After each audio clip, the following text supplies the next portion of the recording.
So, yun mga master, what's up? Good morning. Kumusta po kayo? Ayan, tagal-tagal na po tayo hindi nakapag-upload sa YouTube. Ayan. So, gusto ko pong ibahagi sa inyo na gusto ko nang iiwan itong trabaho na to. Pagiging pipeline welder. Dahil po ay yun, totoo yung sinasabi ng iba na hindi naman habang buhay tayo nandito. At ito po ay tamang desisyon ko na mag-exit mga master. Kasi una ay may baby na ako. Maliit pa yung anak ko. Pag bakasyon ko mga master ay may dinala si Mrs. Yun. Ngayon ay 2025 ay may baby na si Mrs. Tsaka kailangan ko ning samahan siya kasi mahirap pag wala siyang kasama. Ayan.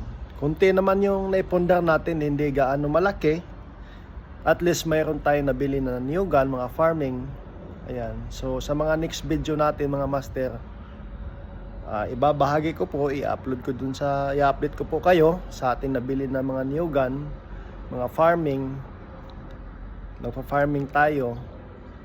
At the same time mga master, may konti tayong business yan. Ito, upload ako sa YouTube, at least man lang balang araw kumita mga master. Pa-subscribe po mga master. Pa-comment sa baba kung ano yung magandang business sa Pilipinas. Actually, kami sa Mindanao, wala pang problema. Sa tungkol sa bahay, may sarili namang ako nabili na lupa, tabi ng highway.